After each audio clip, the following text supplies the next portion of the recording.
Bueno, buenas tardes a todos. Nuevamente les doy la bienvenida a esta casa virtual de la Universidad de Salud, donde conjuntamente con KM hemos organizado este conjunto de seminarios, el último de los cuales vamos a disfrutar hoy respecto de la importancia del valor del medicamento desde distintas perspectivas. Vimos las perspectivas de los productores, vimos las perspectivas de los reguladores, de los propios pacientes, y hoy vamos a tener una jornada en la que vamos a disfrutar de tres magníficos expositores que nos van a contar un poco la situación del sistema sanitario español. Nos van a comentar también los mecanismos innovadores que hay para el acceso y financiamiento de la tecnología en España y en la Unión Europea, y nos van a mostrar la experiencia justamente de España y la Unión Europea en estos temas. En unos minutos vamos a disfrutar de ellos. Les pido, como siempre, que mantengan todos, por favor, sus micrófonos apagados durante las exposiciones, y el chat está disponible para que ustedes puedan ir adelantando las preguntas que quieran hacerles a los expositores y que ellos mismos van a contestar finalizadas las tres exposiciones justamente. Le voy a dar ahora la palabra al amigo Fernando Giannoni de KM para que les dé en nombre de esa institución su bienvenida. Fernando. Sí, bueno, muchas gracias, Rubén. Darle las bienvenidas a todos los que se han conectado. Este es el cuarto seminario que organizamos con iSalud, con la idea de tener una perspectiva variada, con distintas opiniones y perspectivas del valor del medicamento. En este caso, vamos a enfocarnos en este seminario en el valor de la innovación y los mecanismos creativos de acceso a la innovación. Tenemos la oportunidad de contar con destacadísimos ponentes que nos van a comentar cómo son estos mecanismos de acceso a la innovación en la Unión Europea y en España. En este caso agradezco muchísimo a los ponentes españoles. Rubén lo va a presentar a cada uno de ellos en su debida oportunidad, y agradezco especialmente a Farmaindustria, que es la Cámara de los Laboratorios de Innovación en España, por su participación en este seminario. Así que espero que lo disfruten y muchas gracias.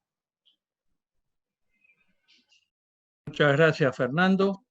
Y bueno, vamos a comenzar entonces nuestro viaje de hoy con una visión del sistema de salud español. El responsable de la exposición va a ser un muy querido amigo de esta casa, además de, en mi opinión, una de las personas que más sabe sobre sistemas de salud en el mundo, probablemente, que es el doctor José Manuel Freire.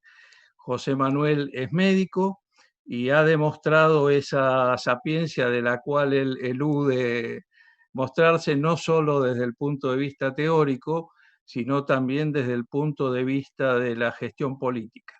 Lo ha hecho desde distintos cargos en la administración pública, incluso como responsable del sistema de salud del País Vasco, y lo hace hoy desde la función legislativa como diputado portavoz del Grupo Socialista en la que sería nuestra Cámara de Diputados en Madrid. José Manuel es un brillantísimo experto y un brillante expositor al cual le agradezco personalmente y en nombre de KM y de iSalud que nos acompañe, y te dejo en posesión de la palabra, José Manuel.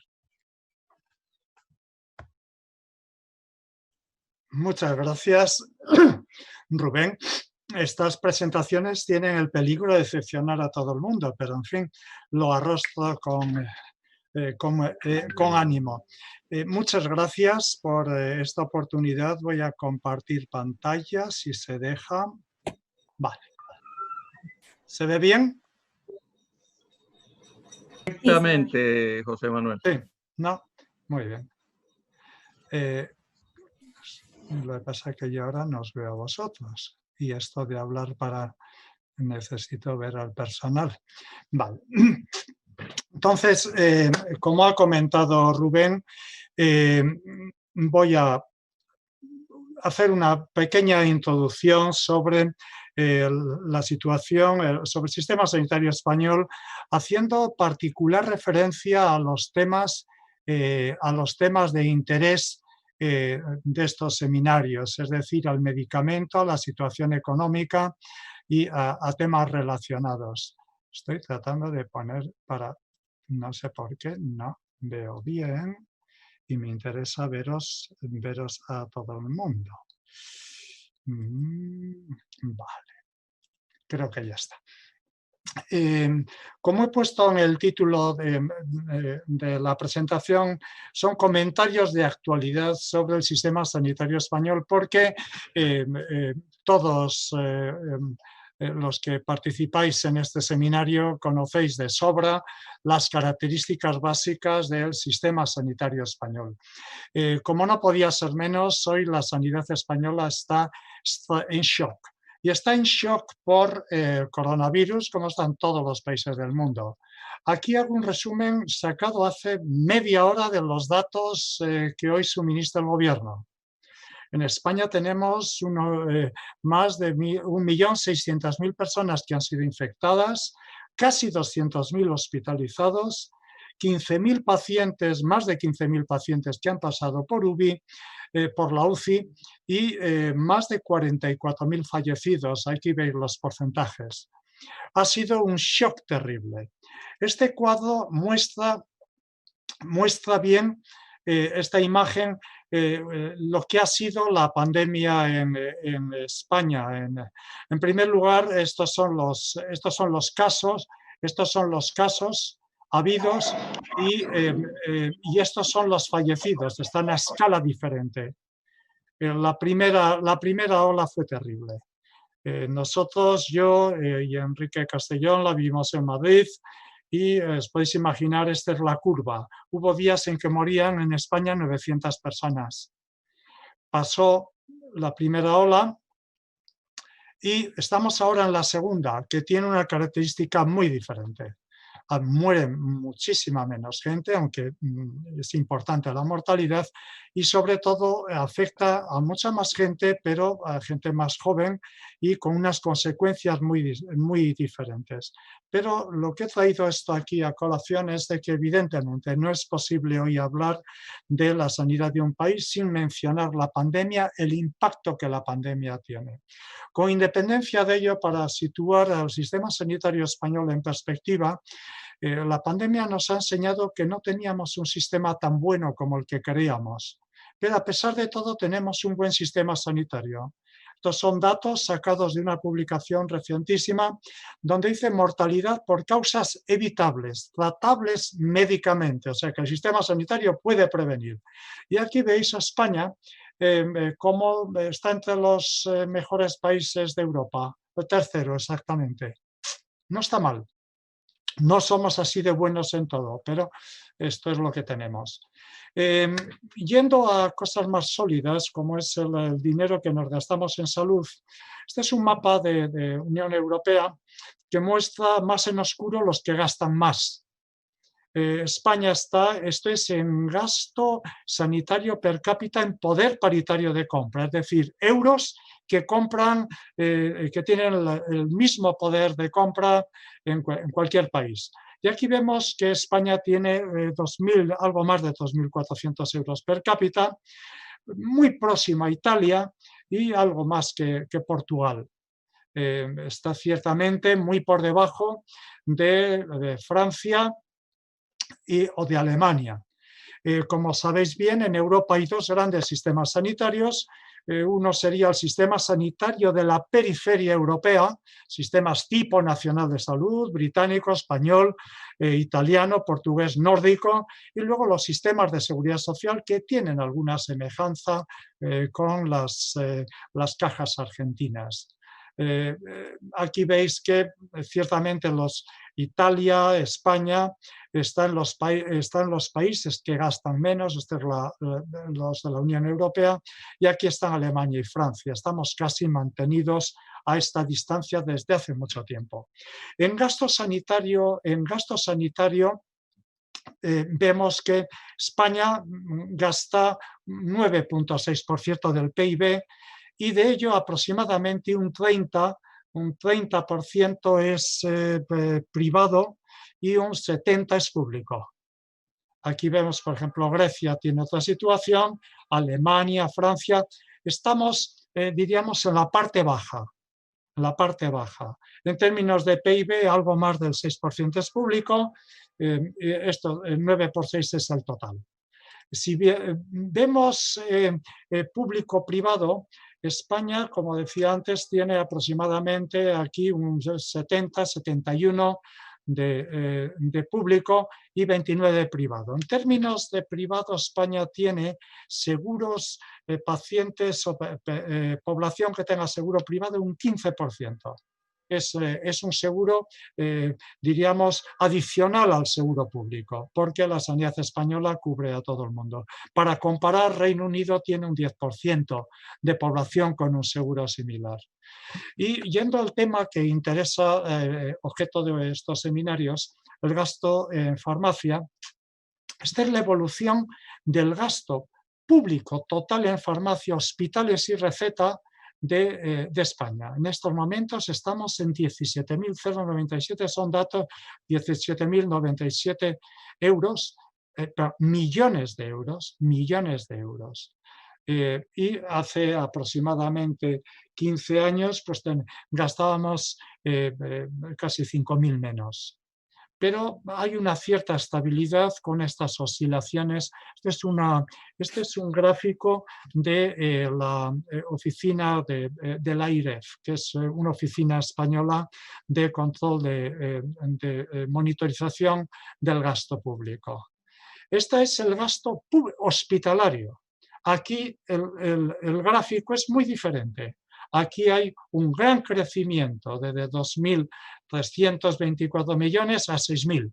Se ha multiplicado por 3, desde 2003 a 2018, en 15 años. Esto es muy importante. Normalmente el gasto en medicamentos era muy inferior al gasto en hospitales. Ahora el gasto en hospitales está ya igualando, si no sobrepasando, al gasto de recetas. La organización que ha hecho de estos estudios es la AIREF, como he dicho antes, ha hecho estudios sobre el medicamento dispensado por receta y medicamentos dispensados en farmacia hospitalaria. La sanidad española, como he mencionado antes, es buena, pero la pandemia ha mostrado fortalezas y debilidades. De tal manera, esto ha sido así que el Congreso de los Diputados se ha visto en la necesidad de crear una comisión para reconstruir el país. España, como todos los países desarrollados, se ha paralizado por la pandemia. Esto ha sido tiene un enorme coste económico y se ha creado una comisión para reconstrucción social y económica. Una parte de esa comisión era el grupo de trabajo en sanidad y salud pública. Yo he sido uno de los expertos, he sido experto de esta comisión.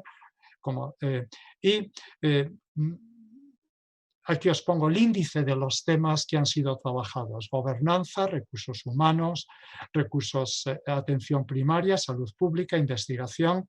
Ojo, hay 2 temas relacionados con medicamentos. El punto 5, investigación I+D+I, fármacos y vacunas. Y el punto 8, política farmacéutica, industria biosanitaria y reserva estratégica. Mencionaré algunos de estos puntos porque son los que interesan. Aquí está puesto abajo el enlace, luego le paso al profesor Torres, dejo para que el que quiera ver los documentos tenga acceso a ellos. Y repaso brevísimamente qué es lo que se propone para luego en el coloquio, o si Rubén Torres comenta otros aspectos, pero he traído únicamente lo que se propone en estos temas, muy resumido. Impulsar I+D en salud, incrementando recursos, favoreciendo utilización ágil y eficaz, reforzar colaboración pública-privada con la industria farmacéutica, biotecnológica y otras, reforzar capacidad científica de la sanidad pública. En el capítulo 8, en el punto 8, política farmacéutica, industria biosanitaria y reserva, se insiste en componentes básicos de la política farmacéutica del Sistema Nacional de Salud. Asegurar accesibilidad, uso racional de medicamentos, regulación selectiva de la inclusión de medicamentos en la financiación pública, política activa de genéricos y biosimilares y sistemas de intervención de precios y programas de compras públicas. Actualmente esto es está un poco desarrollado. Se plantea también porque la experiencia de la pandemia nos ha dado a entender que dependemos demasiado en los insumos estratégicos del exterior. Y entonces uno de los puntos es participación activa del gobierno para establecer producción en España de equipos, de medicamentos, fabricación de EPIs, EPIs es equipo de protección individual, y, como no, creación de una reserva estratégica de productos sanitarios críticos. España no está sola en estos momentos. Hoy mismo estaba esperando hasta el último momento por si podía ofrecer el documento y mismo hace pública la Comisión Europea la estrategia de Europa en política de medicamentos. Como veis en la transparencia, se busca la disponibilidad, la capacidad de pagarlo, la sostenibilidad y la seguridad en el suministro. Y esto es la llamada para participar en ello. En definitiva, la sanidad española ha sufrido un shock terrible con la pandemia. Habrá un antes y un después en sanidad como en otras cosas, y básicamente, muy en resumen, lo que se plantea es como objetivos y estrategias, que puede ser un resumen de lo que es el planteamiento del Congreso. En primer lugar, y muy importante, revitalizar estructuras de salud pública.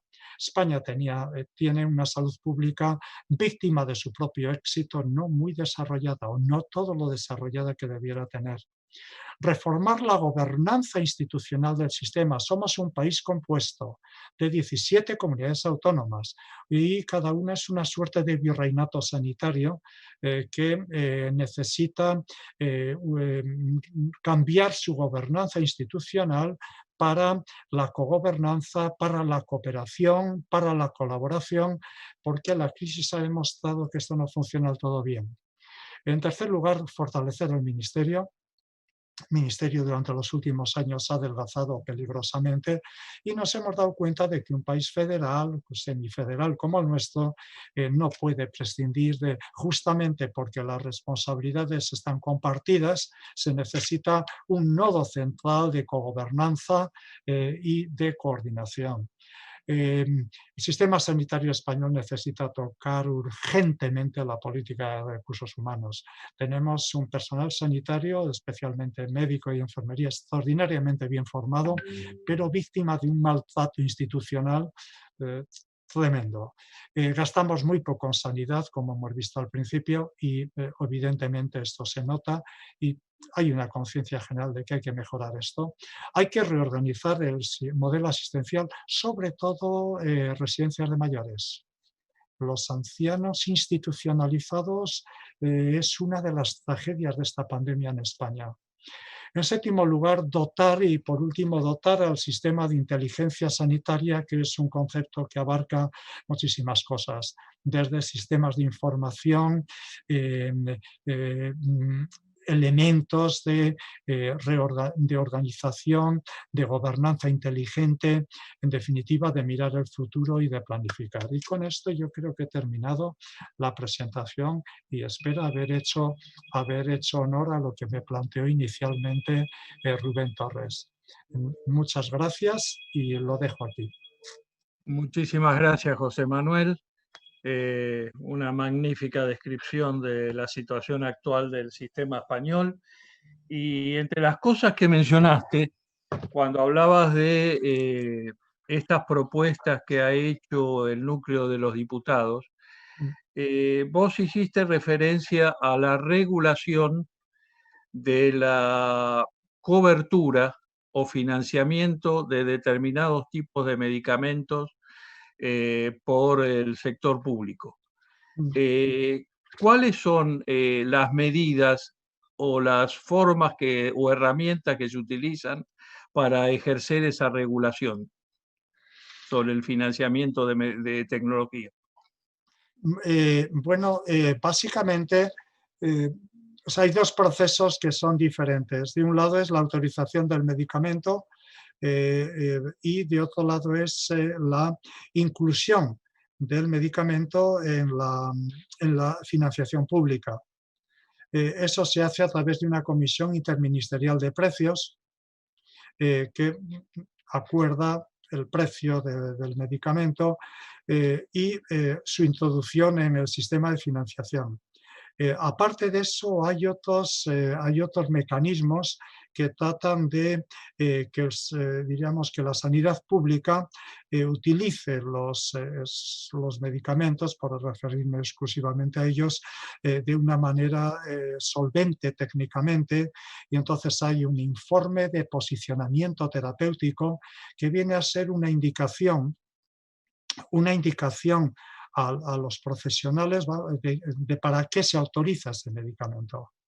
En paralelo, todos los hospitales de España tienen una comisión de farmacia y terapéutica, que es la que internamente dentro de la institución de alguna manera regula también cómo los profesionales sanitarios utilizan los medicamentos. Y en algunas comunidades autónomas, en muchas de ellas, existe además una comisión de farmacia autonómica, comisión terapéutica autonómica, que también influye en la utilización por los profesionales, en la prescripción y utilización de los medicamentos. Así, muy en resumen, estos son los mecanismos por los cuales actualmente está regulada la financiación de los medicamentos. El Congreso plantea dar una vuelta de tuerca y aplicar más rigor a esto, incluso revisar autorizaciones ya dadas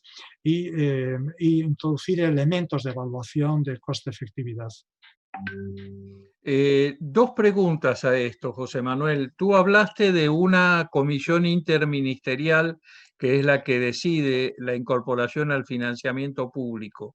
Esto está compuesto, por supuesto, por el Ministerio de Sanidad y por el Ministerio de Hacienda y Finanzas, ¿o algún otro ministerio participa? Que yo sepa, Ministerio de Sanidad, Ministerio de Economía y Hacienda, y también participan comunidades autónomas, porque al final las comunidades autónomas son las que pagan. No me sé ahora la composición, en un momento lo tengo localizado y luego os lo puedo decir exactamente. Farmacia es un tema extraordinariamente regulado y sujeto a un gran escrutinio público y, por supuesto, de la industria, que obviamente defiende sus intereses y está en continuo contacto con la administración en relación a estas cosas. Y José Manuel, ¿qué papel juega la evaluación de tecnologías sanitarias en esa decisión? Bueno, como he dicho antes, en España no tenemos algo que muchos de nosotros peleamos por tener, que es lo que llamamos así coloquialmente un hispanice. Hace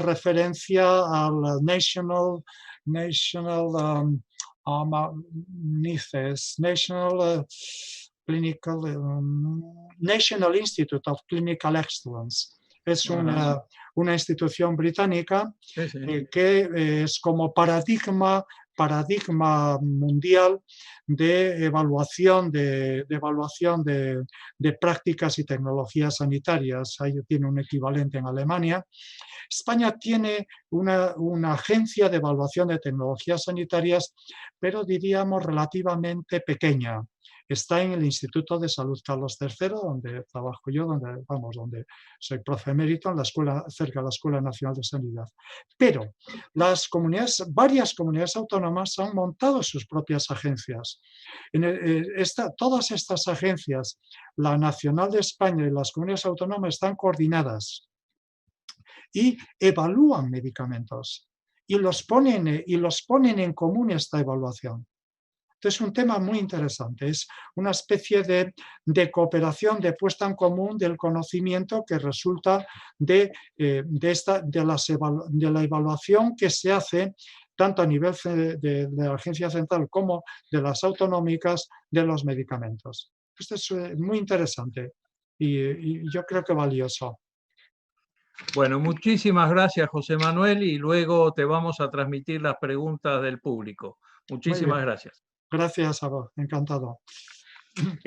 Bueno, le vamos a dar ahora la palabra a un conocido, porque lo tuvimos ya en nuestro seminario de la semana anterior, que es el profesor Enrique Castellón, a quien todos ustedes conocen. El miércoles pasado tuvimos el placer de escucharlo, y él nos va a comentar mecanismos innovadores de acceso y financiamiento a la tecnología en la Unión Europea. Enrique. Muy bien, muchas gracias, Rubén. Encantado de estar nuevamente con toda esta audiencia. Voy a hacer breves comentarios en tres líneas y luego al final, simplemente a modo de resumen, pondré un slide, le avisaré a Analia para que la coloque en la pantalla, que resume un poco lo que voy a decir. Voy a comentar en primer lugar algo sobre innovación y medicamentos. Me voy a extender. Esto, si quieres, lo dejamos para el final, Analia, como sea más conveniente. Sobre los medicamentos y la innovación, añadiendo un poco a lo que el otro día dije sobre la Agencia de Medicamento española, ahora le daré una dimensión, digamos, europea. Unos comentarios sobre la evaluación de tecnologías en la Unión Europea y finalmente unos comentarios, ya que estamos hablando de innovación en sentido amplio, sobre el papel de la contratación pública en los equipamientos médicos. Y también medicamentos, evidentemente, pero es importante, dado el poder de compra del sector público. En primer lugar, sobre los medicamentos, bueno, hay un impulso muy reciente, pero muy reciente, de la Unión Europea, que de hecho está, digamos, diseminando para recabar opiniones y puntos de vista, una consulta derivada de la estrategia de las agencias de evaluación de medicamentos para hacer una estrategia hasta el 2025. ¿Por qué sacan este documento ahora? Pues por una razón muy sencilla, porque hay una enorme presión por parte para el impulso y el desarrollo del conocimiento de lo que llaman Advanced Therapy Medicine, es decir, las terapias avanzadas, las más señaladas, porque son además las más recientes y las que están un poco, yo creo que impulsando este movimiento, son las famosas CAR-T, ¿no? Para tratamiento de distintos tumores, ¿no? Especialmente en este momento tumores hematológicos, ¿no? Neoplasias hematológicas. Bueno, esto ha generado un shock, en cierto sentido, en las agencias, porque los mecanismos regulatorios de ensayos clínicos bueno, no están perfectamente adaptados a este tipo de terapia. De manera que las agencias, que en Europa funcionan bastante bien, cabe decir, en red, alrededor de la Agencia Europea de Medicamentos, hay una red de agencias de medicamentos que están muy conectadas y que funcionan de manera bastante, digamos, cooperativa. El otro día ya comenté que para la aprobación de los medicamentos hay varios instrumentos que son de alguna forma colegiados en la Unión Europea. Bueno, pues está desarrollando este nuevo esquema y es un esquema que, bueno, ya veremos cómo finaliza, ¿no? Pero la idea es que mejore la regulación de ensayos clínicos a productos avanzados, que es muy, muy importante, que que revisen también los requerimientos para organismos modificados genéticamente, que se ha hecho ya, de paso debo decir, se ha hecho ya también para COVID-19, por la utilización que se ha hecho en algunos de los desarrollos vacunales de la tecnología CRISPR, y bueno, para también darle más cabida a todos los operadores, evidentemente a la industria. Esto es importante porque siguiendo un poco la estela de la FDA, la Unión Europea ha sacado un programa que se llama PRIME, que es un programa precisamente para hacer una especie de vía rápida para los medicamentos avanzados que lleguen pronto a los pacientes. Y esta estrategia o este método o este programa permite crear un relator específico dentro de las agencias.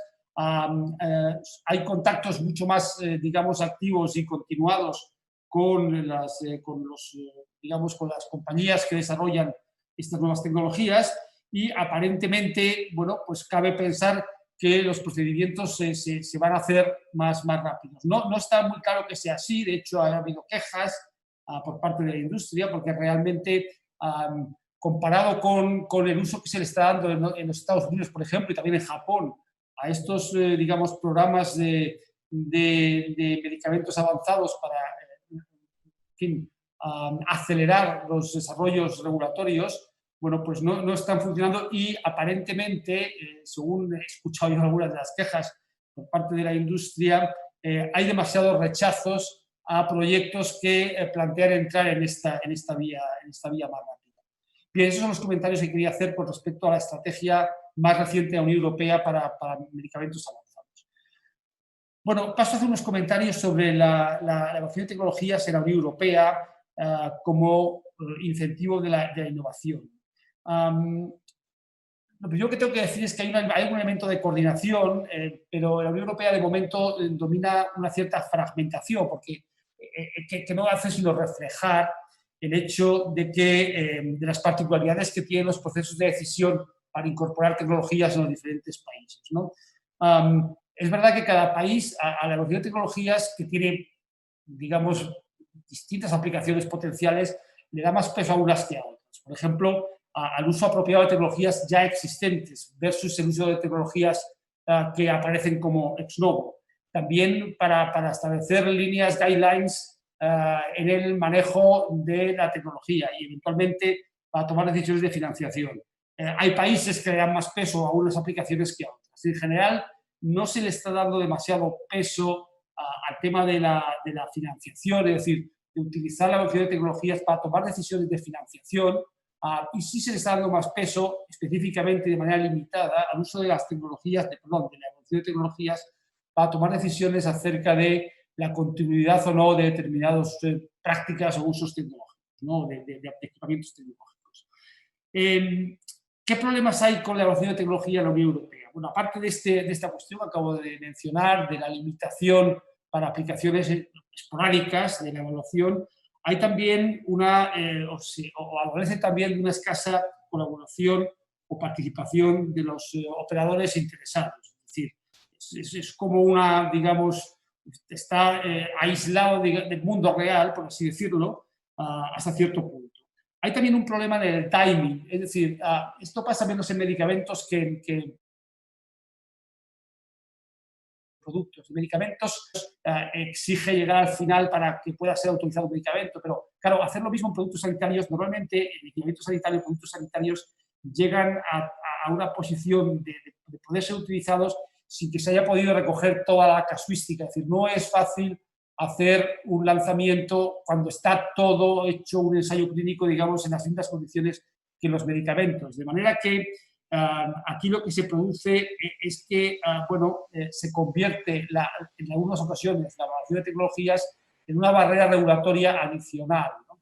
Las compañías, la industria, en ese sentido considera, desde mi punto de vista, con cierta razón, que así como en Europa es fundamental para poder colocar un producto innovador y tener lo que llamamos marcado CE, una autorización de comercialización, esto es una cuestión que no está relacionada con el contexto. Sin embargo, la evaluación de tecnologías sí que está relacionada con el contexto, porque los países difieren tanto en su capacidad de financiar como en sus prácticas, digamos, terapéuticas, y esto, lógicamente, coloca a la evaluación de tecnologías en una posición un poquito distinta, de manera que si se obligase a utilizar la evaluación de tecnología para tomar una decisión de financiación, probablemente muchos productos interesantes e innovadores llegarían tarde a su uso por parte de los hospitales y por parte de los pacientes. Bien, otra cuestión importante, el tema de los problemas que puede haber con la evaluación de tecnologías en Europa, es que, aunque he dicho antes que una posible utilización es para evaluar tecnologías existentes y verificar que realmente resuelven lo que dicen que tienen que resolver o son coste efectivas, no se han dado muchos casos de tecnologías poco coste efectivas que se retiran de la cartera, digamos, de servicios de los países. Y luego no pasa en España. Cuesta mucho retirar una tecnología, incluso tecnologías obsoletas, porque, bueno, se insertan en la práctica habitual y generan unas, digamos, resistencias fuertes a su superación, y lo que pasa muchas veces en sanidad, y es una de las razones por las cuales a veces crece exageradamente rápido el gasto sanitario, es porque unas tecnologías se amontonan sobre otras anteriores. Si no hay un recambio basado en el coste-efectividad relativo de unas y otras, las más novedosas versus las más antiguas, ¿no? El otro elemento importante es una exagerada quizá dependencia de estoy hablando del conjunto de la Unión Europea, de las autoridades sanitarias en cada uno de los países, ¿no? Claro, si haces que una agencia esté muy dependiente de la autoridad regulatoria, corres el riesgo, con esa pérdida de independencia, de que se manejen criterios más vinculados al gasto que a la efectividad o al coste-efectividad de la tecnología, porque no olvidemos que el coste-efectividad no da una respuesta, digamos, al ejercicio presupuestario, da una respuesta en el ciclo vital de la tecnología. De manera que una utilización de la evaluación de tecnologías muy ajustada al ciclo presupuestario, pues evidentemente tiende a rechazar o a posponer el uso que se puede dar a esa tecnología versus una evaluación, digamos, más completa a medio y largo plazo de la misma. Y luego, finalmente, voy a hacer mención a uno de los asuntos que también es importante a nivel de la Unión Europea, que es la armonización. La armonización, es decir, mecanismos similares de evaluación de tecnologías en todos los países de la Unión Europea. Esto, que es relativamente fácil en la parte técnica, es decir, los requerimientos necesarios para hacer la evaluación, sobre eso no sería problemático alcanzar consensos, pero sin embargo es muy difícil y poco previsible en el corto o medio plazo que se alcancen consensos en la aplicación de la evaluación de tecnologías sanitarias, así como en los procesos de decisión. Y las razones son obvias, es decir, cada país es diferente, es un mundo en términos de financiación, en términos de prioridades y en términos de la práctica asistencial. Antes José Manuel Freire explicó las diferencias que hay de modelos entre los países, pero aparte de eso, dentro de cada uno de los modelos que hay, tanto de seguridad social como de sistemas integrados de salud, también hay diferencias en la práctica, de manera que es difícil que se puedan homologar las decisiones y que los países de la Unión Europea estén dispuestos a armonizar todo lo que se refiere a la evaluación de tecnologías. Y, por último, algunas consideraciones importantes sobre la contratación pública de equipamiento médico, porque tiene mucho que ver con la innovación, obviamente, ¿no? Lo primero que tengo que decir es que es desigual. Cada mercado, por tanto, cada país de la Unión Europea tiene sus características. A veces, incluso dentro de cada país, la distribución regional, las competencias regionales también marcan diferencias, ¿no? Y esto tiene un problema, y es que a las compañías que aportan, tanto a las grandes compañías como a las pequeñas compañías que aportan innovación en tecnología sanitaria, claro, es un enorme coste el disponer del conocimiento específico para introducir la tecnología en los diferentes países y dentro de cada país, incluso en diferentes regiones, ¿no? Esto genera una enorme incertidumbre y un enorme coste para las compañías. Por cierto, un coste que para unas pequeñas compañías muy innovadoras es un coste completamente inasumible, ¿no? ¿Esto qué problema puede tener? Pues evidentemente un retraso en el acceso a nuevas tecnologías, una adopción más lenta de las que se pueden introducir, una desigualdad entre los pacientes dependiendo de en qué país o en qué territorio se encuentren en conjunto, y eso es una cosa que preocupa a la Unión Europea, un retraso tecnológico del conjunto de la Unión con respecto a lo que se considera que son los grandes competidores, ¿no? Que son los gigantes asiáticos, ahora mismo evidentemente China o los Estados Unidos. En Europa conviven dos tensiones fuertes en esta materia que viven ahora mismo en un equilibrio complicado. Por una parte, está la tendencia, que la vemos en todos los documentos de la Unión Europea, la tendencia al reconocimiento de la importancia de la compra pública como herramienta para impulsar la innovación y el crecimiento. Y al mismo tiempo, un enorme esfuerzo que hacen todos los países para contener el gasto. El esfuerzo que hacen los países para contener el gasto está llevando las decisiones de compra de innovación de los profesionales a los hospitales, a los gestores centrales, con lo cual lo que se está, digamos, maximizando es una mayor resistencia a la innovación bajo el peso, digamos, o el temor a su impacto presupuestario, ¿no? Claro, aquí solo hay una solución para evitar, digamos, esta tensión, que al final lo que responde es a una simetría entre la información que tienen los proveedores de innovación y la información que disponen los que toman las decisiones de incorporar la tecnología a los sistemas de salud, ¿no? Sobre esto ha habido una directiva, bueno, hubo una directiva hace años, pero es una directiva que sigue vigente. Quizá esto, para hacer una aclaración para toda la audiencia, las directivas de la Unión Europea normalmente se transponen en un periodo de tiempo limitado a los distintos países, a la normativa de los distintos países, pero a veces con un retraso, digamos, un poco más largo del que debía, ¿no? Es la directiva del año 14, en la que la Unión Europea anima a los países a comprar, digamos, inteligentemente, ¿no? A utilizar las ventajas de su poder de compra para animar la innovación y el crecimiento, ¿no? Y lo que la Unión Europea está planteando es lo que dice literalmente, es que los concursos públicos se prime la oferta económicamente más ventajosa, pero permite jugar de manera, digamos, subjetiva con lo que se considera la oferta más ventajosa, ¿no? Esto ha dado lugar a que la industria, por una parte, y los países lo aceptan, y como filosofía la Unión Europea lo acepta, a incorporar el concepto de valor, digamos, de la incorporación de tecnología basada en el valor. Basada en el valor implica que no se debe valorar la tecnología simplemente por su coste inicial, sino por todo el valor que crea al paciente, por una parte, no siempre en resultados de las intervenciones médicas, sino también en preservar la salud de las personas, que es especialmente más eficiente, teniendo en cuenta también todo, digamos, el impacto social en sentido amplio de la salud. Insisto mucho en esto, el impacto social en sentido amplio, no el impacto estricto sobre una patología determinada en un momento determinado, y también el valor que aporta esa tecnología para los profesionales y los cuidadores informales. Esto es un concepto importante y que se está cogiendo mucha fuerza como idea general en la Unión Europea. Y en resumidas cuentas, las dificultades, digamos, más prácticas para la implementación de innovación es este problema de la asimetría de las decisiones y la falta de información, y también, y muy importante, la presión que existe sobre las finanzas públicas, lo cual incrementa el riesgo, la aversión al riesgo de los compradores públicos. Soluciones que se plantean a estos problemas.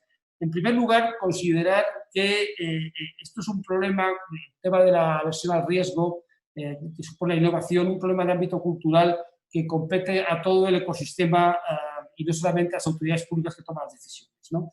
Por tanto, se necesita, y es muy importante, un mandato político claro acerca del valor de la innovación para la Unión y para los países. Aquí voy a traer a colación un ejemplo interesante del gobierno sueco que esto es un ejemplo, pero puede aplicarse a otros muchos países, son unas ideas que pueden compartirse en otros países, que tiene un consejo, lo que ellos llaman un Consejo Nacional de Innovación, que está presidido por el primer ministro, es decir, con la idea de dejar claro a todo el ecosistema de salud que la innovación es prioritaria y que deben articularse todos los mecanismos transversales para que sea posible, ¿no? Luego hay otras medidas puntuales que algunos países han puesto en marcha, como por ejemplo el porcentaje de gasto, cierto, decir que la Unión Europea dedica a la compra pública el 15% de su Producto Interior, es decir, que es un volumen de recursos potentísimo, ¿no? Bueno, pues un pequeño porcentaje dedicado a contratos de innovación, a incorporar incentivos financieros y no financieros a la innovación.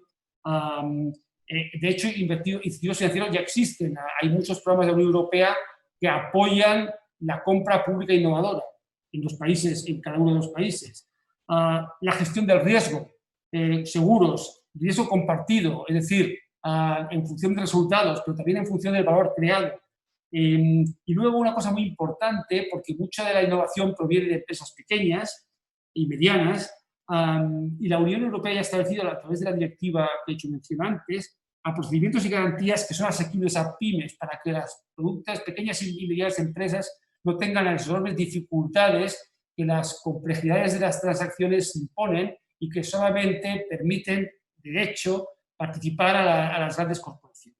Evidentemente, también esto exige, y también está planteado en la directiva de la Unión Europea, pagos anticipados y regulares.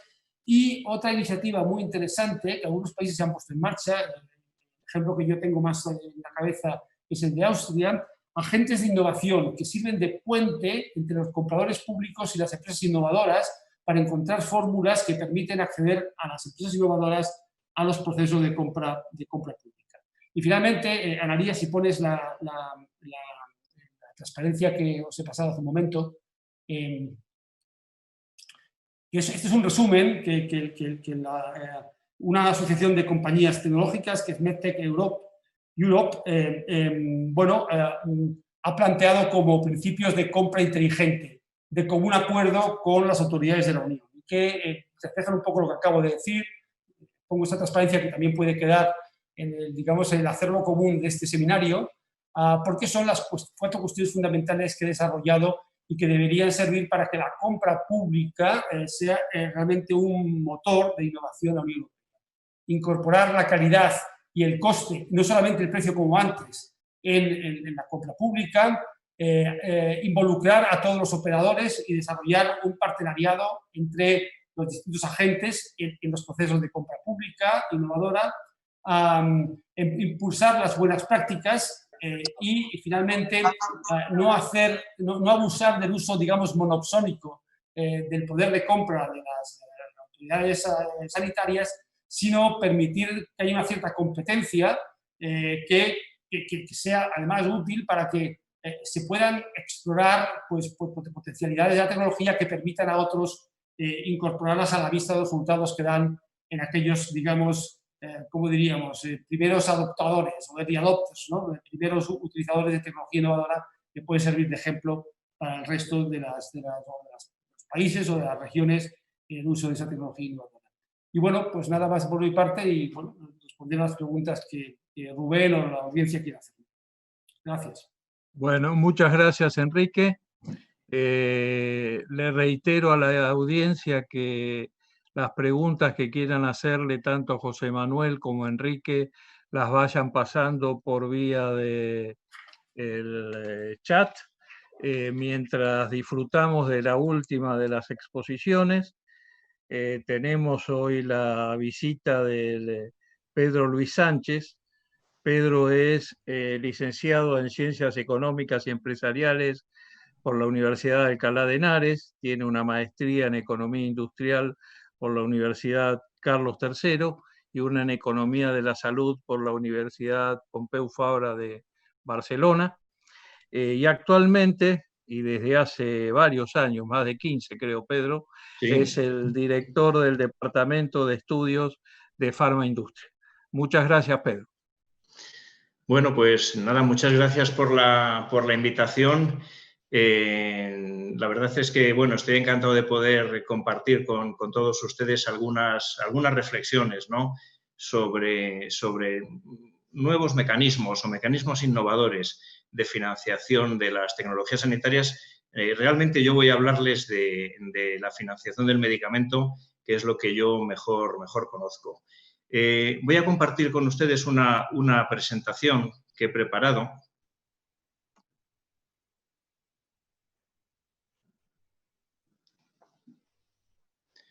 ¿Se ve bien? Perfectamente, Pedro. Vale, fenomenal. Bueno, pues quería compartir con ustedes unas pocas transparencias, ¿no?, de estos nuevos mecanismos o mecanismos innovadores para el acceso y la financiación de tecnología sanitaria. Voy a hablar fundamentalmente al principio un poco del por qué surgen estos mecanismos innovadores, por qué ahora o por qué han surgido hace unos años. Y voy a contarles un poquito qué estamos haciendo, qué se está haciendo en España al respecto y muy brevemente, porque ahí es muy extenso la casuística, bueno, qué se está haciendo en el conjunto de la Unión Europea. Tenemos, pues, por empezar por algún sitio, ¿no? Es decir, somos mecanismos innovadores, pues habrá alguno tradicional, efectivamente, ¿no? Hay un mecanismo tradicional de acceso a la innovación que es, pues, muy lineal, ¿no? Un medicamento finalmente recibe una autorización por las agencias de regulación, por la FDA o por la EMA en Europa. Después pasa al terreno nacional y se inicia el procedimiento de financiación pública del medicamento. Si es exitoso ese procedimiento, pues se establece, se fija regulatoriamente el precio de ese medicamento, ¿no? Esto da lugar, pues, a un procedimiento donde al final lo que se tiene es un precio único de ese medicamento para todas las unidades que se vendan en el país. Yo aquí les pongo poca, entre comillas, evaluación de resultados. Se utiliza con relativamente poca frecuencia en estos mecanismos tradicionales la evaluación de resultados en salud que consiguen estos medicamentos que compra el sistema sanitario público. Por supuesto, el precio es el mismo para cualquier número de indicaciones que tenga el medicamento, algo que hasta ahora ha sido, entre comillas, una rareza, pero que desde hace ya algunos años y hacia futuro esto va a ser realmente la norma, ¿no?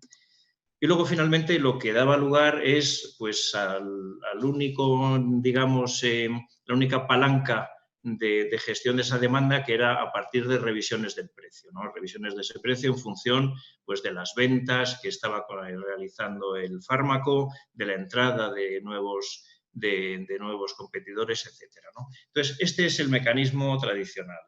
Pero, claro, esto sigue siendo válido, desde luego, para muchísimos medicamentos, pero es cierto que la I+D ha cambiado, yo creo que ha cambiado el panorama y lo ha cambiado radicalmente, ¿no? Estamos viendo cómo la investigación farmacéutica está dando sus frutos. Estamos viendo cifras récord de aprobaciones de medicamentos en Europa y en el mundo. Y luego lo que estamos viendo también es que el pipeline de las compañías es muy extenso, ¿no? Hay estimaciones de más de 7.000 moléculas que están ahora mismo en desarrollo clínico en el mundo, ¿no? Más de 7.000. Eso no quiere decir que vaya a haber 7.000 nuevos medicamentos en corto plazo. Ojalá fuera así, ¿no? Pero no es así. Saben ustedes que hay, bueno, pues hay muchos fracasos, ¿no?, de los medicamentos que se están ensayando clínicamente. Entonces, bueno, si dentro de 7, 8 años tenemos 500 nuevos medicamentos, sería un gran éxito en todo caso.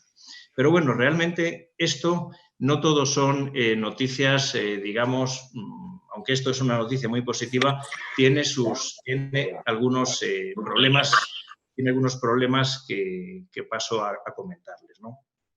Algunos de estos medicamentos tienen un coste puntual bastante elevado, aunque los beneficios que se consiguen con esos medicamentos se obtienen a medio plazo, ¿no? Esto es una característica común de cualquier inversión y yo creo que el gasto en medicamentos innovadores, aunque se denomine gasto, tiene características que lo equiparan a lo que es realmente una inversión, ¿no?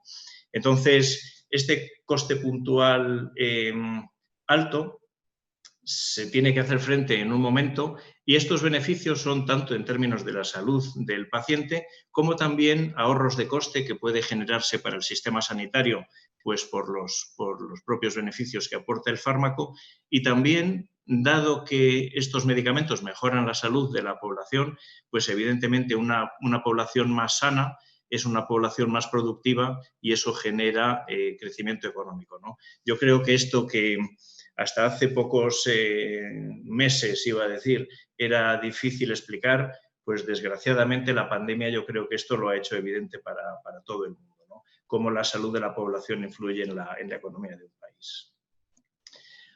Otro de las características es que, bueno, pues que el alto coste de algunos de estos medicamentos exige por parte del comprador unas garantías de éxito, ¿no? Claro, no es lo mismo pagar unos pocos euros por un fármaco que pagar varios miles, ¿no? Entonces, este alto coste llegaba aparejado normalmente que los reguladores o los compradores quieran saber si ese dinero que están destinando a estas innovaciones verdaderamente merece la pena o no. Y además, este alto coste habitualmente se producen medicamentos que tienen pocos pacientes, no es generalizado para medicamentos de uso masivo, ¿no? Es para pocos pacientes. Entonces, es más fácil, si tienes pocos pacientes, poder hacer un seguimiento personalizado en los pacientes a quienes lo administras.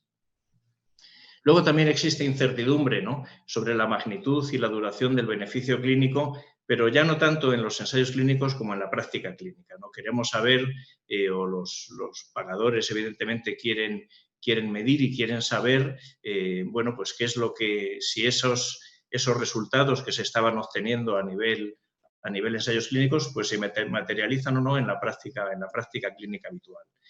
Y luego también hay mucha incertidumbre sobre la aparición futura de fármacos, ¿no? Nos están hablando de 7.000 compuestos en I+D clínica, de los cuales, aunque haya muchos fracasos, pues muchos de ellos saldrán, y efectivamente hay una incertidumbre acerca de, bueno, ¿y estos medicamentos cuándo van a salir? Y cuando salgan, ¿voy a poder afrontar el coste que supone?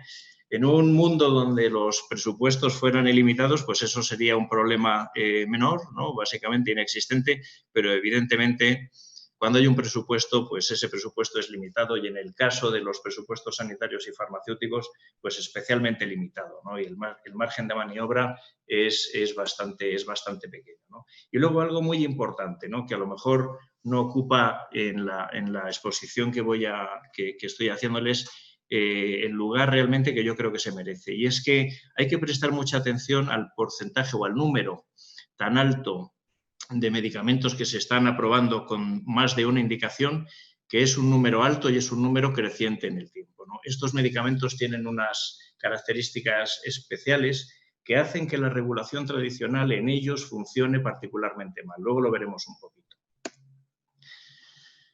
Bueno, pues entonces los mecanismos innovadores realmente lo que pretenden es superar las carencias, ¿no?, que tiene el mecanismo tradicional en estos casos, ¿eh?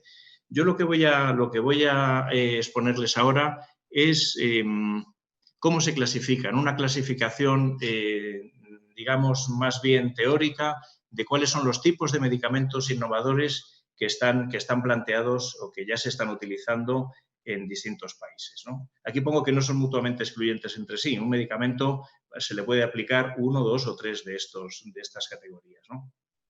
En primer lugar están todos los mecanismos que tienen que ver con el pago por resultados, ¿no?, que también se llama habitualmente mecanismos de riesgo compartido. Aquí de lo que se trata fundamentalmente, como les decía antes, es, bueno, pues compartir el riesgo con el laboratorio, es decir, sí, bien, de acuerdo, pero yo voy a financiar este producto, pero solamente voy a pagar por aquellos pacientes o aquellas unidades del medicamento que se administran a pacientes que responden al tratamiento. Si el paciente responde parcialmente o no responde nada, pues el pago es parcial o es cero, ¿no? Entonces, bajo esta figura de pago por resultados hay muchas figuras o subfiguras específicas. Luego hay todo un gran grupo de acuerdos de tipo financiero. Quito de aquí todo lo que tiene que ver con precios por volumen, etcétera, porque no son realmente no son mecanismos tan innovadores, digamos que han existido siempre, pero sí que lo son los diferimientos de pagos en el tiempo, ¿no? Los acuerdos de tipo financiero. Esto lo que permite, como decíamos, es, bueno, pues ante la eventualidad de poder generar un impacto elevado en el presupuesto, un determinado fármaco o un determinado grupo de fármacos, la alternativa es tratar a todos los pacientes posibles hoy, pero los pagos que se hacen a la compañía diferirlos en el tiempo, ¿no? Entonces, eso lo que hace realmente es que tú no tengas por qué disponer de todos los recursos para atender a todos los pacientes hoy, sino que puedes pagarlos en el tiempo. Hay también un gran grupo de acuerdos en esa cajita, ¿no? Luego hay otra caja que son lo que se llama pagos por suscripción. Esa es un poco la traducción, ¿no?, del inglés. Nosotros coloquialmente les llamamos tarifa plana, ¿no? La tarifa plana es decir, mire usted, el precio del medicamento es este, pero el precio máximo o único que yo le voy a pagar por paciente, con independencia de la intensidad terapéutica que se le aplique, va a ser X euros, ¿no? Eso son una vertiente, y la otra vertiente puede ser decir, bueno, lo que le voy a fijar es un techo máximo de gasto para este medicamento con independencia del número de pacientes a los que yo trate, ¿no? Estos, desde luego, lo que pretenden es claramente limitar el riesgo financiero de los compradores, ¿no? O por lo menos limitarle la incertidumbre sobre cuál va a ser el impacto final de la compra de estos fármacos. Y luego hay otro gran grupo que son los precios por indicación, ¿no? Estos precios por indicación obedecerían a algo muy simple, ¿no? Y es, yo tengo un medicamento con una única indicación, tiene su precio, de repente hago investigación sobre ese medicamento, descubro una indicación adicional y esa indicación adicional me la aprueban. Entonces, claro, conceptualmente, esa indicación adicional del fármaco, conceptualmente no tiene muchas diferencias con que se hubiera descubierto un fármaco nuevo, ¿no? O sea, conceptualmente es parecido. Sin embargo, hasta ahora la forma de manejarlo ha sido poner un único precio para las dos indicaciones. Los precios por indicación tratan de ajustar ese precio al distinto valor que aporta el fármaco, valor adicional en las distintas indicaciones para las que está financiado. De forma que se tiene en cuenta tanto el valor clínico adicional que aporta como las condiciones de mercado en cada financiación, ¿no? Y luego, finalmente, hay otro grupo de mecanismos que está siendo ahora mismo objeto de mucho debate y que se está ya implantando en algunos países en Europa, que son lo que se llama acuerdos de precios multianuales y multiindicación, donde lo que se pretende de alguna manera es seguir con un precio único para los medicamentos con independencia del número de indicaciones, pero fijarlo ex ante y fijarlo teniendo en cuenta una prospección de cuáles pueden ser las indicaciones en las que va a estar disponible ese fármaco en los próximos años. Luego veremos algún caso en Europa, pero son acuerdos bastante novedosos. Bueno, pues esa es un poco la teoría, ese es el motivo, esa es la motivación por la que surgen estos mecanismos innovadores.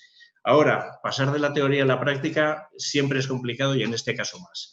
No es inmediato, no es evidente. Todos estos modelos tienen que superar multitud de barreras a la hora de la implementación práctica en los distintos países. ¿Cuáles son las principales? Bueno, pues hay una fundamental, ¿no?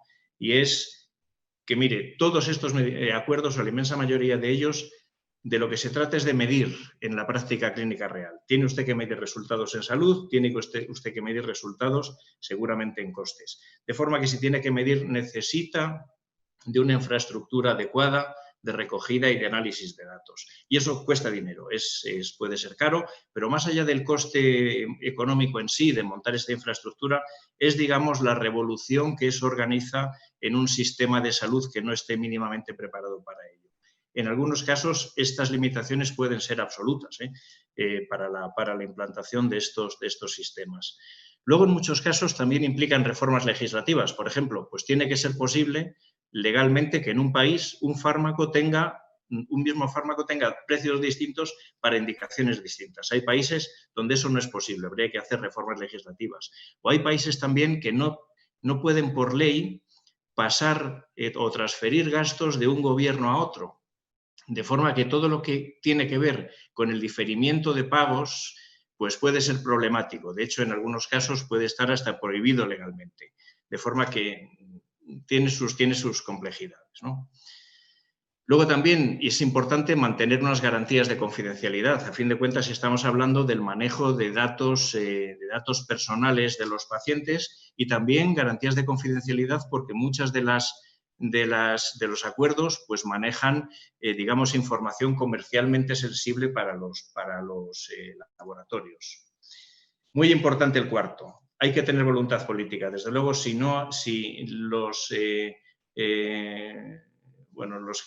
los policy makers, ¿no?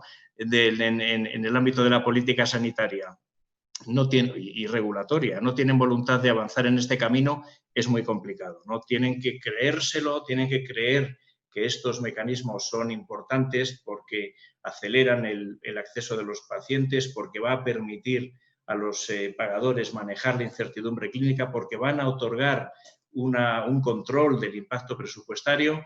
Se necesita esa voluntad política. Y lo último, pero desde luego no lo menos importante, es que aquí, para estos acuerdos, es imprescindible la colaboración entre pagadores y proveedores. Entonces, bueno, pues esto es algo que hay que hacer.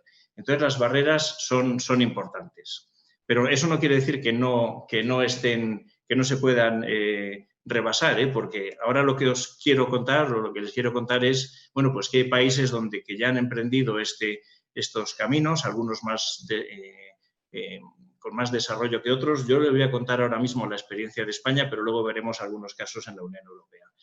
Bueno, como han contado el doctor Freire antes, pues y como conocen bien, el sistema sanitario en España es un sistema descentralizado, donde en el ámbito del medicamento, la Administración General del Estado tiene las competencias en regulación de precio y financiación. Y no son exclusivas, porque, como bien decía el doctor Freire, dentro de la Comisión Interministerial de Precios, además de los ministerios afectados, pues están las comunidades autónomas decidiendo acerca de si un medicamento debe financiarse o no en España y cuál debe ser su precio. Pero digamos que es una de las competencias, de las pocas competencias que guarda la Administración General del Estado en materia de política farmacéutica. Luego son las comunidades autónomas las que tienen la competencia en lo que sería la gestión y la adquisición de medicamentos, ¿no? Entonces, especialmente en el ámbito hospitalario, las comunidades autónomas o los propios centros hospitalarios son las que gestionan directamente las condiciones para la adquisición y para el pago de los fármacos. Estas condiciones pueden ser financieras exclusivamente, pero también pueden ser unas condiciones en cuanto a pago por resultados que implique evaluaciones de la efectividad del fármaco en sus ámbitos de actividad correspondientes, ¿no?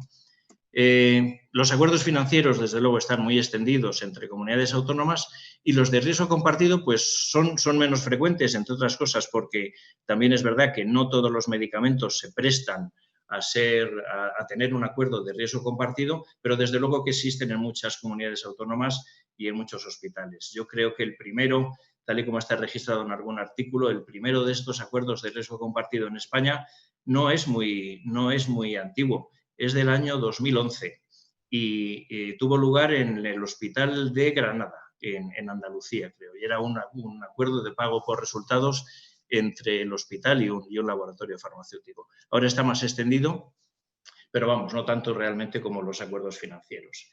Pero esto es la experiencia en el ámbito regional o en el ámbito local, que yo creo que es menos interesante para lo que yo quería contarles, que es más un paso más arriba, que es en el momento de la autorización del fármaco, de la autorización para la financiación y la fijación del precio del medicamento, que es esta experiencia que se tiene a nivel nacional, donde es la Comisión Interministerial de Precios de los Medicamentos la que lo hace, ¿no? Entonces, hasta ahora no han sido muy frecuentes, desde luego, estos acuerdos, pero ahora han pasado a ser bastante más frecuentes. ¿Y cuáles son?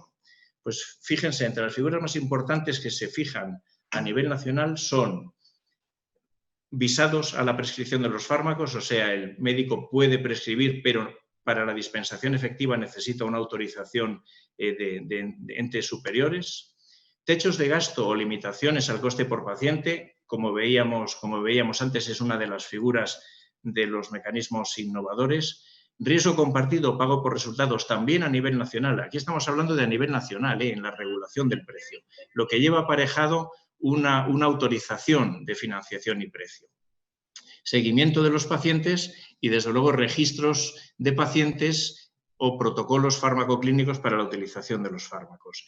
Entonces, todas estas figuras se están empezando a utilizar y además son de mucho uso en la actualidad por parte de la Comisión Interministerial de Precios.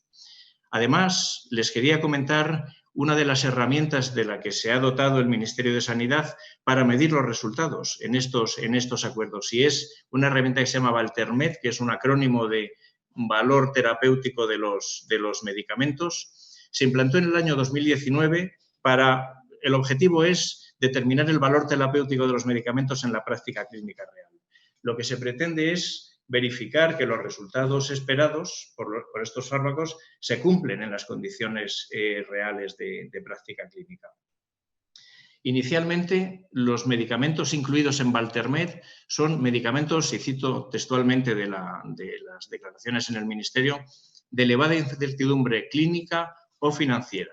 Hasta el momento hay 7, cada uno tiene un protocolo farmacoclínico adosado y hay 7 implantados. Por aquí tengo la lista por si luego tienen curiosidad, aunque para leer los nombres de esos compuestos verdaderamente nos iba a hacer falta a lo mejor otra sesión casi, ¿no? Y luego, finalmente, quería hablar de qué es lo que ocurre con precios por indicación en España. Pero bueno, realmente en España no existen precios distintos para distintas indicaciones del mismo fármaco.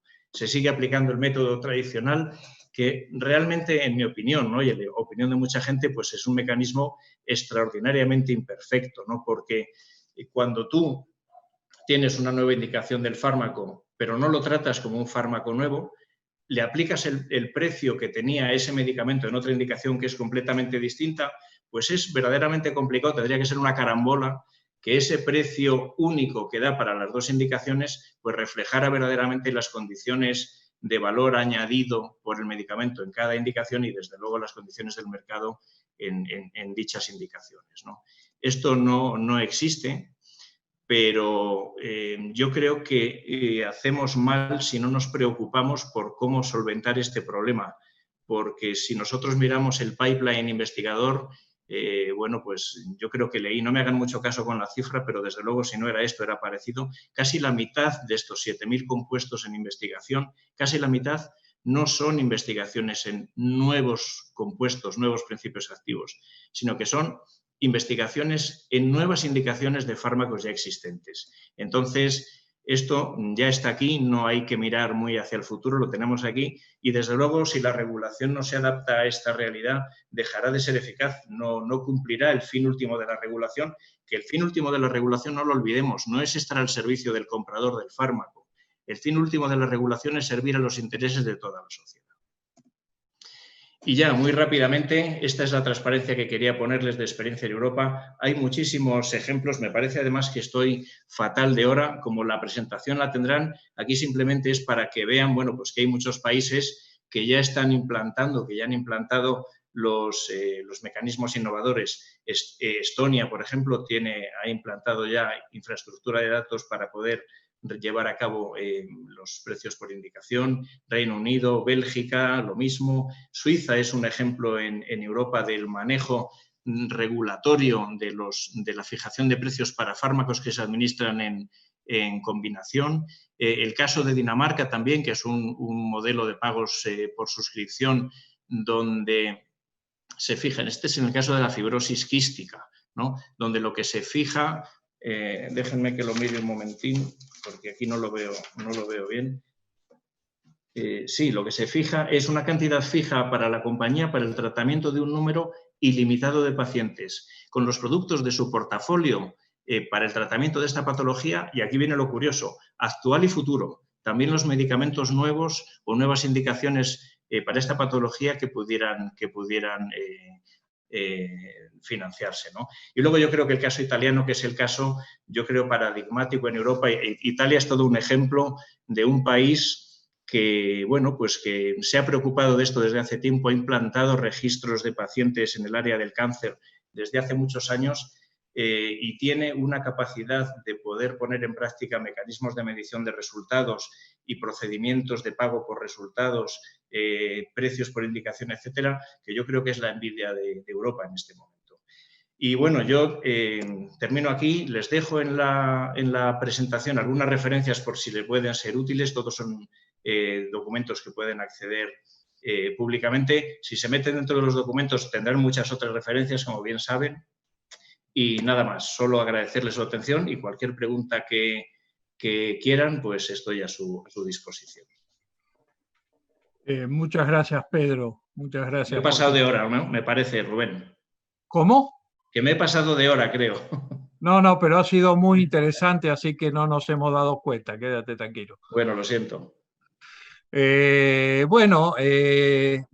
que en el chat no hay demasiadas preguntas para los expositores, así que mientras ustedes hacen uso, si quieren, levantando la mano de la posibilidad de preguntarles, yo me voy a aprovechar de mi amigo José Manuel Freire y le voy a hacer una pregunta respecto de algo que decía recién Pedro Luis.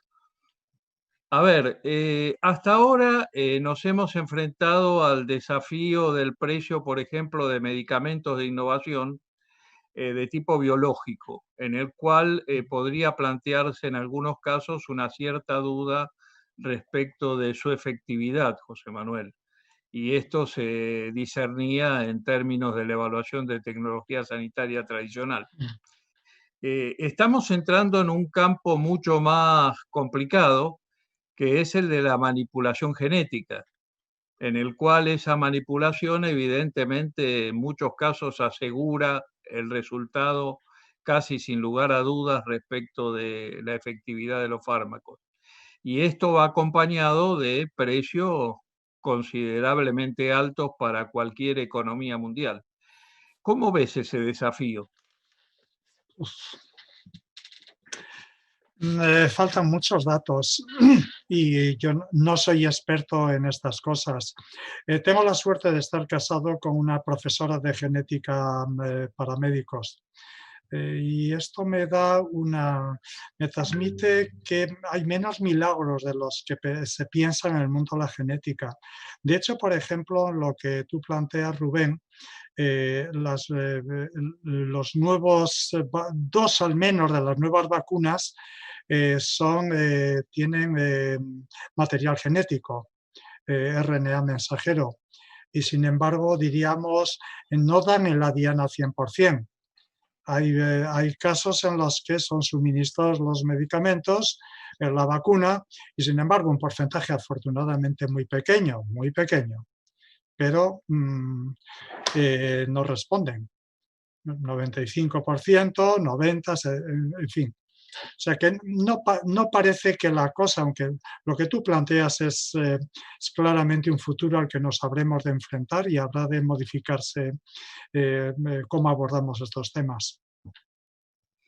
Muchas gracias, José Manuel. Nadia Guimet estaba planteando una pregunta por el chat, pero no la alcanzo a entender. Así que, Nadia, te damos la posibilidad de que la hagas directamente, por favor.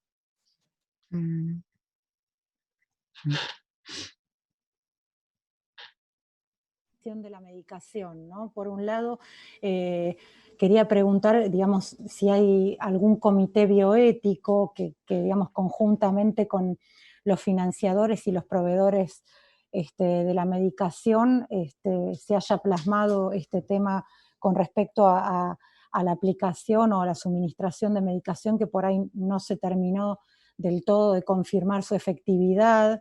Y digamos, en qué concepto, digamos, el paciente accede a la medicación en tanto y en cuanto esté asegurada, digamos, el pago de la medicación, ¿no?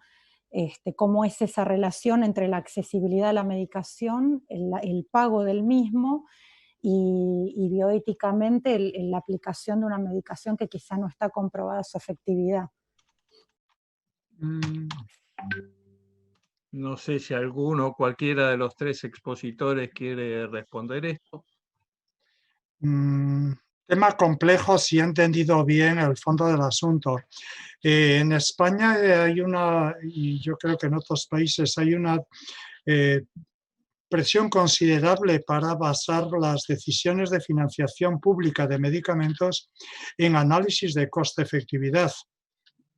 El análisis de coste-efectividad implica ciertamente tener en cuenta, bueno, entre otras cosas, el valor de los años de vida de las personas y cuánto estamos dispuestos a pagar por ello. Esto, por ejemplo, el NICE británico utiliza estos referentes.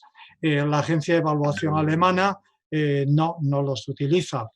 Indudablemente los temas, cuando tenemos medicamentos que suponen, por ejemplo, incluso que salvan la vida, pero a un coste muy alto, ¿cuánto vale la famosa frase del libro de Víctor Fuchs de hace mucho tiempo? ¿Quién debe vivir? ¿Cuánto pagamos por ello?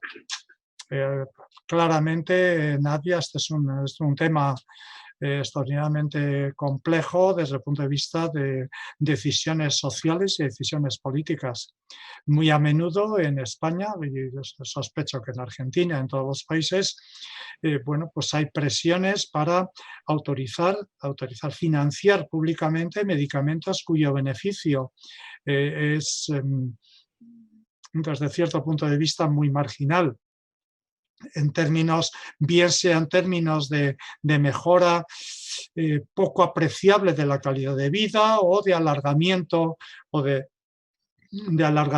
esta vida, por ejemplo, en caso de oncológicos. O sea, que este es un tema. Este es un tema que lo tenemos y lo vamos a seguir teniendo con nosotros. Muchas gracias, José Manuel. Sí. Y esto me trae a colación una pregunta que quisiera hacerle a Pedro Luis. Tú mencionaste en tu charla, entre los distintos mecanismos, algo que llamaste visados, sí. Es decir, una suerte de autorización a determinadas prescripciones. Para quienes convivimos en nuestro país, en Argentina, esto está muy vinculado, como la pregunta anterior, al tema de quien no puede acceder por alguna de estos mecanismos, concurre directamente a la justicia para que se respete su derecho. No hemos escuchado en ninguna de las tres exposiciones ninguna referencia a el impacto que esto tiene en judicialización. ¿Cuál es tu opinión y cuál es la situación en Europa y en España, Pedro? Pues mira, la verdad es que no tengo los datos precisos, pero los visados yo creo que son una figura que se siguen utilizando en la actualidad, pero es una figura que ya se utilizaba desde hacía tiempo, ¿no? Tienes razón en lo que dices de la judicialización y que se exija el derecho, ¿no?, a poder tener estos medicamentos. Pero yo no tengo los datos para poderte decir si es muy alta o si es muy baja. No lo sé, no lo conozco, lo siento decirlo, pero no tengo esta información. Pero vamos, desde luego voy a mirarlo porque es muy interesante. Ahora, de cualquier forma, tu respuesta, y después le doy la palabra si quieren a Enrique y a José Manuel, tu respuesta habla de que no representa la judicialización un problema prioritario en los sistemas de salud europeos. En mi opinión, no, porque no es un tema de los que se, digamos, que se hable continuamente de ellos, ¿no? Entonces, los visados sí que tuvieron un componente, digamos, difícil, cuando había visados que se podían imponer solamente o que se imponían por cuestiones puramente económicas, pero estos visados tienen que ver con consideraciones clínicas, con consideraciones del ajuste a un protocolo que se ha consensuado, ¿no? Entonces, por eso creo que no debe ser un problema demasiado grande, pero no me lo toméis al pie de la letra porque puedo estar absolutamente equivocado. Sí, sí. No sé si José Yo quería Manuel o comentar, Enrique Rubén, quieren sí. opinar al respecto. Rubén, yo quería comentar porque es un tema que me es familiar. En España, bueno, de entrada la respuesta es hay muy poca judicialización. Hay muy poca judicialización. Los visados es un instrumento que se utiliza por la administración a veces y es un tema delicado porque es una forma de enmendar la plana a los médicos. Cuando hay temor a que se sobreprescriba un medicamento o que se abuse de un medicamento que debería restringirse a casos muy particulares, se coloca un visado que corresponde o que ejecuta, digamos, una parte de la administración que es la inspección médica. La inspección médica, que depende de los servicios de salud, revisa que ese medicamento el paciente tiene que ir con la receta para que se lo visen y entonces sí que puede ir a la farmacia para que se lo dispensen. Bien, aquí un caso muy típico ha sido, por poner un ejemplo, la hormona de crecimiento. Para evitar un abuso de un producto caro que había que restringir a casos muy específicos, no a todos los niños bajitos, pues se colocó ese visado. Hay otros casos, ¿no? No son demasiado frecuentes, cada vez son menos frecuentes, porque de alguna forma discuten la autoridad del clínico de qué es lo que su paciente necesita, ¿no? Pero bueno, en algunos casos yo creo que eso es como diría, un balanceo de autorizar un medicamento, pero al mismo tiempo poner alguna dificultad para que no se abuse de su prescripción, ¿no? Perfecto, muchas gracias, Enrique. Perdón, José Manuel, ¿querías hacer un comentario? Únicamente insistir en lo que han comentado los compañeros. En España la judicialización de las prestaciones sanitarias no es un problema, contrariamente a lo que sucede en algunos países de América Latina, como por ejemplo Colombia, donde es un problema, yo diría que gravísimo, por lo que les he escuchado a los colegas de allá. Y por retomar el tema que antes preguntó Nadia, es que tengo en pantalla la valoración que tienen algunos países para el año de vida adicional, esto que mencionaba ella de bioética. Y algunos países cuantifican esto, por ejemplo, Inglaterra, Reino Unido pone 50.000 libras, 100.000 libras para algunas cosas, Suecia 500.000 coronas por año de vida ganado. Esto es lo que hay por ahí en el análisis internacional. Muchas gracias, José Gracias, Manuel. doctor Freire. Un colega está preguntando respecto a si existe en España o en Europa algún mecanismo de tutelaje o de monitoreo para revisar la efectividad de los medicamentos de innovación luego de un tiempo de aplicación. Sí, pues efectivamente, ese es uno de los puntos fundamentales de cualquiera de estos mecanismos innovadores de acceso, ¿no? Y es decir, bueno, lo que tenemos que hacer es medir los resultados en salud de los que se consigue con muchos de estos fármacos, cómo funcionan en la vida, en la práctica clínica real.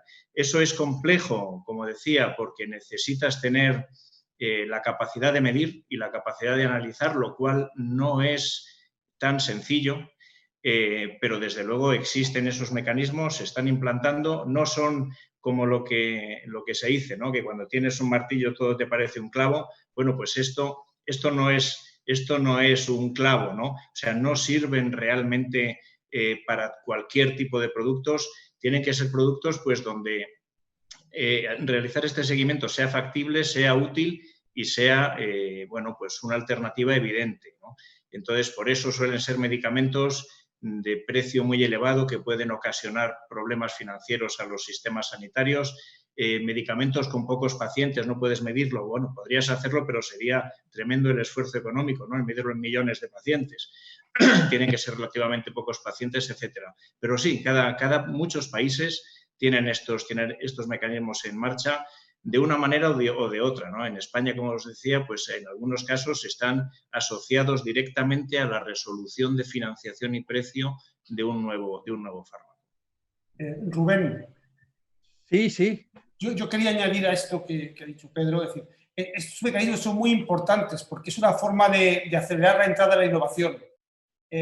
Si no, es imposible. Es decir, la forma de que llegue antes a los pacientes es asumir un riesgo de luego medir en el mundo real. Pero si se espera tener toda la información, pues muchos medicamentos llegarían muy tarde, demasiado tarde.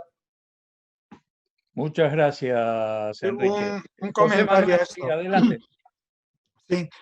Bueno, la tecnología nos ofrece mecanismos todavía muy poco explorados de evaluación tanto de la efectividad en el mundo real de los medicamentos como de su seguridad y efectos secundarios. Es todo lo que se llama los datos del mundo real. Tiene una expresión en inglés. Real World Evidence. Real World Data. Y la explotación, por ejemplo, de grandes bases de datos de pacientes es una mina que está sin explotar todavía, al menos de modo general entre nosotros. Y yo creo que en gran medida la efectividad real de los medicamentos, junto con otros mecanismos como es los resultados reportados por los pacientes, en inglés PROMs, contribuirán a de verdad hacer avanzar este conocimiento del efecto real de medicamentos. Todo el mundo de la Big Data aplicada a medicina es fascinante.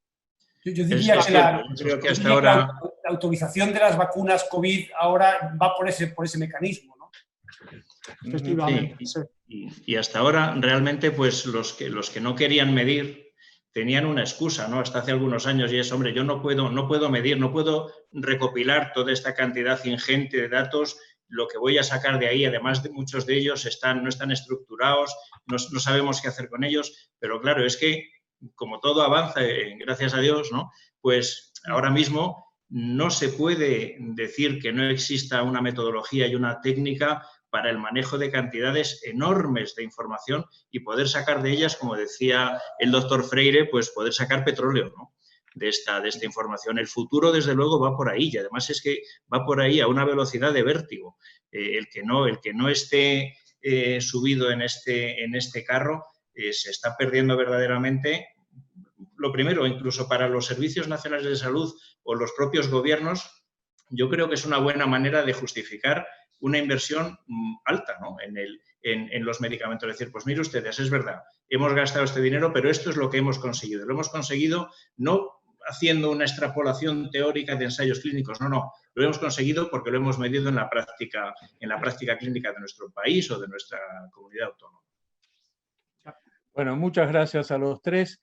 Esta última respuesta ha dado a ver valor a su carácter de expertos, porque se han adelantado a responder una pregunta que había hecho un colega que preguntaba justamente en la necesidad de introducir una transformación digital para poder dar robustez a estas ideas. Y ustedes se han adelantado a la pregunta, lo cual demuestra que son tres brillantes expertos en el tema. Les agradezco enormemente su participación. Un abrazo virtual a todos ustedes. Muchísimas gracias por la participación y le voy a dar la palabra a Fernando Giannoni para que en nombre de KM pueda agradecer esto de la misma forma que yo lo hago en nombre de la Universidad de Salud. Muchísimas gracias a todos. Fernando. Sí, muchas gracias, Rubén. Bueno, muchas gracias, José Manuel, Enrique, Pedro Luis. La verdad que han sido muy esclarecedoras las ponencias y creo que en estos momentos donde tenemos una pandemia que nos está afectando a todos, tenemos la responsabilidad, todos los actores, de buscar estos mecanismos para que la innovación llegue a los pacientes y favorezca a las sociedades. Así que muchísimas gracias por sus ponencias. Muchas gracias. Gracias, un placer. Gracias a todos, un placer. Muchas gracias. Buenas tardes a todos.